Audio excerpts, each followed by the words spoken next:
Doctor মাওলানা হাবিবুর রহমান, সাবেক vice chairman Jhenaidah সদর, সে কিন্তু ঝিনাইদহ সদরের উপজেলা চেয়ারম্যান প্রার্থী আছেন। ইনশাল্লাহ বিপুল ভোটে পাশ করবে। আল্লাহ হবে পড়বেন না। আমন্ত্রিত অন্যান্য আমাদের এখানে শহীদের পিতা আছে, আমার শহীদুল ভাই বসা আছেন, মঞ্চপ্রবিশিষ্ট সকল পর্যায়ে সভামণ্ডলী, জনমত নির্বিশেষে আমন্ত্রিত অতিথিবৃন্দ, আমার প্রাণের প্রিয় প্রিয় আমার বয়স্ক মাটি ও মানুষের আলোমত সে গড়ে ওঠা প্রিয় ভাই ও বোনেরা, মা ও মেয়েরা, পরে জ্যেষ্ঠ পরে বরিষ্ঠ, স্নেহের কচিকাঁচা একান্ত আপনজনেরা, আসসালামু আলাইকুম ওয়া রাহমাতুল্লাহ।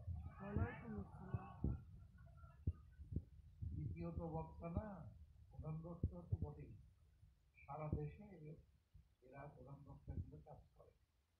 কথা কি বোঝা গেল? তা এখানে মহেশপুর কোটচন্দ্রকেও ভালোবাসে, দ্বিতীয় হলেও আসে, তৃতীয় হলেও আসে। এই কথা ঠিক না? আবার এখানে তো আমি এতক্ষণ খেয়াল করি যে আমাদের আতিকুর রহমান সম্মানিত ইউনিয়ন আমির কৃষ্ণ ইউনিয়ন থেকে আছে, আবার শাওন পাশের ইউনিয়নের সেক্রেটারি, এগুলিত আমার তো আজকে বুকটা গর্বে ভরে গেছে। পরিচালনায় ইব্রাহিম খলিল, সেও একটা নেতা। আমার ভাইকে নাইন টাকাচ্ছে আমার থেকে, মামু আমার নামটা যদি করতো।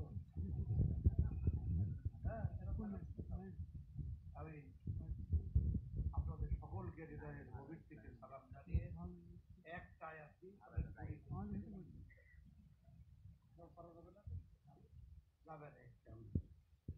সে আয়াতটা হলো আলাউ আন্না আহলাল কুরা আমানু ওয়াত্তাকাউ লা ফাতাহনা আলাইহিম বারাকাতিন মিনাস সামাই ওয়াল আরদ। সূরা আল আরাফ আয়াত 19। যদি কোনো জাতি, কোনো জনপদ, কোনো জনগোষ্ঠী, কোনো কওম ঈমান ও তাকওয়া দ্বারা পরিচালিত হয়, আল্লাহ বলছেন লা ফাতাহনা, আমি খুলে দিব আলাইহিম, তাদের উপরে, বারাকাতিন মিনাস সামাই ওয়াল আরদ, আসমান এবং জমিনের সমস্ত বরকতের দরজা আমি রব্বুল আলামিন খুলে দিব।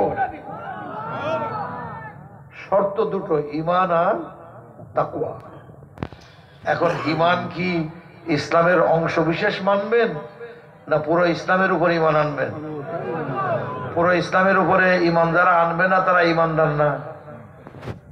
তারা কিন্তু চাইরানা ঈমানদার হলে 12 আনা, আটানা ঈমানদার হলে 8 আনা কাফের, কুফরি তাদের মধ্যে আছেই। কি কথা ঠিক না বেঠিক? তাহলে 16 আনা মুসলিম হতে রাজি কারা কারা?